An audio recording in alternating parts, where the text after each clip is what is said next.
मामलों में स्वतः संज्ञान लेगा, इसमें तो मुझे बहुत ही संदेह है। देखिए, आज अमेजन, वॉलमार्ट, इस तरह की तमाम मल्टीनेशनल कंपनियां supreme court, high court, Delhi high court में लगातार भारतीय कंपनियों, भारतीय व्यवस्था के खिलाफ मुकदमा कर रही हैं। तो अडानी की कंपनी भी मल्टीनेशनल इस तरह से है कि इसका जो है दुबई में हेड ऑफिस है, इसका भारत में हेड ऑफिस नहीं है। तो मल्टीनेशनल तो ये भी हो गई, और जो तमाम विदेशी कंपनियों के साथ इसका सहयोग और जो शेयर मार्केट में सब है, तो उसमें ऐसा नहीं है। देखिए, सबसे पहले तो मैं ये बता दूं कि मैं अर्थशास्त्र मेरा कभी विषय नहीं रहा, मैं विज्ञान और लॉ का विद्यार्थी रहा हूं। तो मुझे जो भी सामान्य ज्ञान है वो पत्रकारिता की वजह से, पढ़ने की वजह से। मैं इसको इस तरह से देखता हूं, अगर पॉलिटिकली देखूं तो ये संयोग नहीं हो सकता कि ब्रिटेन की जो है आप रिपोर्ट लीक हो और बीबीसी उसको डॉक्यूमेंट्री बना के, और डॉक्यूमेंट्री बनाने में भी टाइम लगा होगा, और उन्होंने मोदी सरकार के एक जो है एमपी से भी वर्जन लिया है, तो वो जो है छिपा होगा। ये आया और इसके आने के बाद हिंडनबर्ग की रिपोर्ट आ गई। अभी ये उसको संभालने में ही लगे थे कि सही है गलत है, सही है गलत है, और तब तक जो है हिंडनबर्ग की रिपोर्ट आ गई। अब हिंडनबर्ग की जो रिपोर्ट आ गई तो उसमें तत्काल से फौरन इन्होंने ये रिएक्ट किया कि हम जो है इसके खिलाफ मुकदमा करेंगे। हिंडनबर्ग ने उसका जवाबी कीर्तन कर दिया कि हम अपनी रिपोर्ट पर कायम हैं, और जब आप मुकदमा जहां भी करेंगे, और आप तो मैं कहूंगा कि स्वागत कर रहा हूं कि आप अमेरिका में आगे कीजिए, आप अंतरराष्ट्रीय कोर्ट में भी कर सकते हैं, मल्टीनेशनल है तो हम जब मांगेंगे कि आप पूरा दस्तावेज दीजिए। इसके बाद इन्होंने 2-3 दिन सोच विचार के बाद, उसकी रिपोर्ट आने के बाद 413 पेज की रिपोर्ट इन्होंने जारी की, लेकिन उसने एक प्रतिवादी की तरह उस रिपोर्ट पर नजर रखी, और रिपोर्ट आने के कुछ ही घंटे में उसने अपना जो है जवाबी कीर्तन कर दिया कि 413 रिपोर्ट में के पेज की रिपोर्ट में जो 88 सवाल हमारे थे, उसमें 62 सवाल के तो इन्होंने जवाब ही नहीं दिए, और शेष सवाल जो 22 के जवाब भी दिए वो भी लीपापोती के जवाब दिए, वो भी टू द पॉइंट नहीं है, और उससे बल्कि हमारे आरोपों की पुष्टि होती है। अब मसलन ये अपनी रिपोर्ट में कह सकते थे कि हाँ हमारा भाई राजेश अडानी जो है जेल गया था। अब जेल गया था तो गया था, आपने तो उसको भी जो है लीपापोती कर दिया। आपने तो ये भी नहीं स्वीकार किया कि जेल गया था, आपने ये भी नहीं स्वीकार किया कि आपके बहनोई जो तमाम जो है वो क्या कहते हैं ज्वेलरी के जो है और डायमंड के जो है वो क्या कहते हैं स्मगलिंग में फंसे थे, उनको आपने जो है ऑस्ट्रेलिया का हेड बना के भेज दिया। तो फंसे थे ना।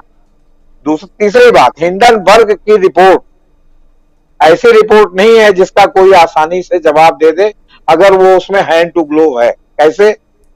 हिंडनबर्ग ने हर स्टेप पर ये कोट किया है कि इस पर सेबी ने संज्ञान लिया था, सेबी ने नोटिस जारी की थी, सेबी के यहां सुनवाई हो रही थी, कोर्ट ने जो है लीपापोती की। अब आप ये डीआरआई, ये ईडी इसमें मामले में इन्वॉल्व कभी नहीं हुई, क्योंकि भाई अब अडानी जी का मामला था और मोदी जी की तोता है सीबी आपके ईडी, वो कैसे इन्वॉल्व होती। लेकिन डीआरआई इनके खिलाफ कई मामलों में जांच कर रही थी। डीआरआई के भी मामले कई जो है आपके कोर्ट में पेंडिंग है, कई में लिपापोती हुई, और सारे में आरोप यही है कि ये इन्फ्लेटेड रेट से, माने खूब बढ़े हुए दामों से ये अपने जो है अकाउंट्स को दिखाते हैं ताकि उसके आधार पर मार्केट की प्राइस तय हो, उसके आधार पर इनके शेयर की प्राइस तय हो।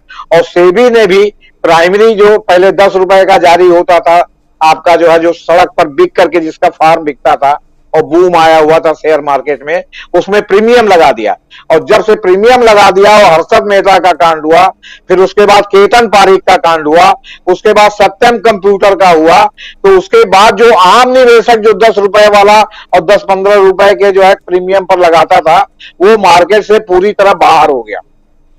हर 20 साल बाद लगभग एक जनरेशन बदल जाती है, लोगों की याददाश्त बदल जाती है। इधर फिर कुछ दिनों से पूरा एक जो है वो हरियाली दिखाई जा रही थी शेयर मार्केट में, इतने पॉइंट से इतने पॉइंट बढ़ गया तो इतना पैसा बढ़ गया, तो कुछ निवेशकों का फिर इंटरेस्ट जागृत हुआ। लेकिन अब जो पैसा लगता है वो किसी न किसी एजेंट जो इसका काम करते हैं उनके माध्यम से जो है क्या कहते हैं लोग पैसा लगाते हैं। अब वो डायरेक्ट फार्म भरने वाला मामला नहीं है।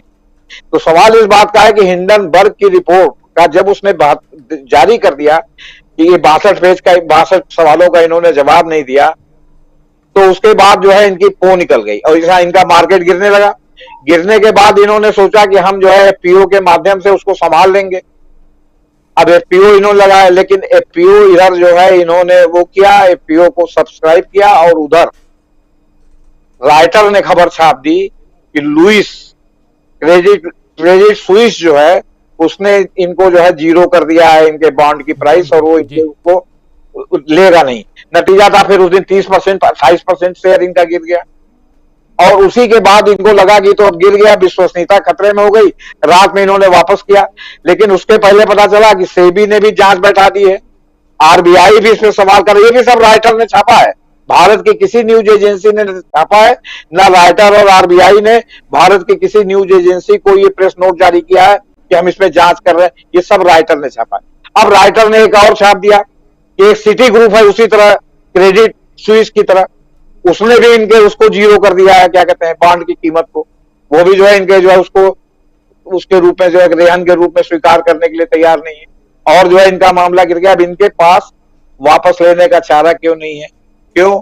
क्योंकि फोर्स ने छाप दिया कि इन्होंने जितना पैसा उसमें लगाया है, अपनी कंपनियों का ब्लैक पैसा सब लगाया है, अपनी कंपनियों से इन्होंने एफपीओ में निवेश कराया। ये मार्केट का या लोगों का निवेश नहीं है। अब ये भी आ गया इसमें। महुआ मोइत्रा ने तुरंत सेबी को जो है वो कर दिया कि साहब इसकी जांच कीजिए, ये सब मामला है। तो अब इनके सामने वापस लेने के अलावा, नहीं तो होता है ना कि आपने एक गलती की और उस गलती को छिपाने के लिए दूसरी की, उसमें फंस गए, तीसरी की, उसमें फंस गए, आप लगातार गले तक डूबते चले गए। तो आप उसको बचाने के लिए किसी कोई ना कोई करेंगे, तो इनके पास वापस लेने के अलावा कोई विकल्प नहीं है। और दूसरी बात, जनता में इतना आक्रोश है कि सद्दाम हुसैन जैसी हालत है, जिनके बारे में था कि बहुत लोकप्रिय है, लेकिन जिस समय जो है वो क्या कहते हैं लोगों की वहां नजर से गिरे होते और सरकार उनकी पलटी, उनके जितने बुत थे, उनके जो है मजार थे, उनके जो आपके कब्रगाह थे, सारे उखाड़ के वहां के लोगों ने फेंक दिया। इतना आक्रोश लोगों में है। क्षमा कीजिएगा, सिखों का दंगा हुआ था, मैं इसका समर्थक नहीं हूं, लेकिन जो पंजाब में लगातार मारे जा रहे थे लोग, उनका आक्रोश था जो इंदिरा गांधी की हत्या के बहाने लोगों का जागृत हो गया और लोग स्वतः स्फूर्त होकर, कम से कम प्रयागराज में तो ही हमने देखा कि किसी कांग्रेसी ने दंगा नहीं भड़काया, लोग निकल करके कहा मारो सालो। ये स्थिति पैदा हो गई है, आपसे बता।